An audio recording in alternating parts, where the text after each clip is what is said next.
So I'm going to start with, I don't know why it's not there. I'm going to start with the cervical vertebrae. Okay, so this is a cervical vertebrae, and this is thoracic, and this is lumbar. So thoracic vertebrae,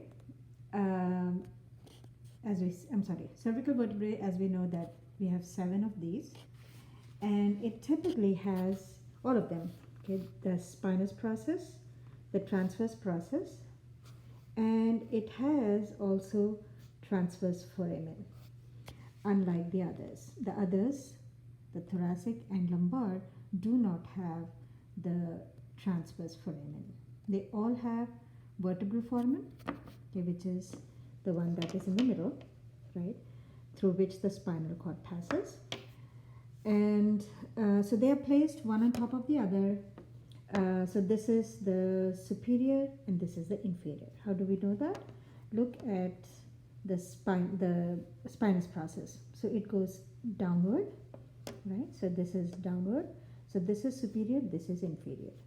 And if we look here, this one is more straighter, but still there is a little slant downwards, right, of the spinous process. So this is superior and this is inferior. So this sits on top of this, something like this. And of course we have the cartilage in between, fibrocartilage in between, right? So something like this. And then we have the cervical vertebrae. Okay, again, look at the spinous process. It's slanting downwards. So this is superior and this is inferior.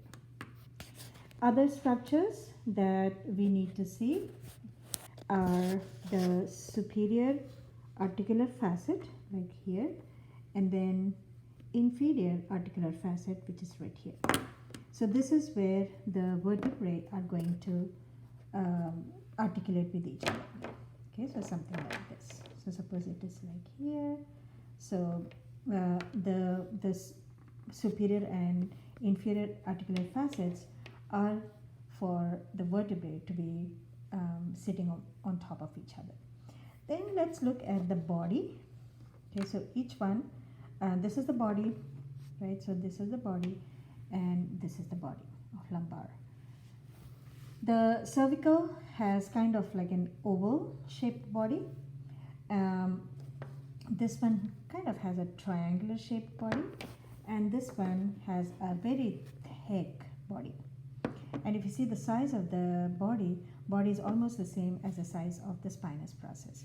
Whereas here, the spinous process is a little elongated, right, and curved down as compared to the body. And this one, the body is much smaller than the spinous process. Again, it's easy to recognize a cervical because of the transverse foramen. Okay, and these two don't have. Now, another important feature for a thoracic vertebrae is not only the inferior facet, but also on the side right here is where the ribs come and attach. Okay, so ribs come, and that's the costal, right here. Let me see. So that is where the ribs will come and attach. So this one, we have 12 of these vertebrae and 12 ribs which come and attach right here. Okay, so these are the 3 different vertebrae. It's pretty easy to recognize them. I do not have axis, so this one, I don't have atlas and axis. So I think I have one of them. I think I have atlas. Anyway, I'll come back to that.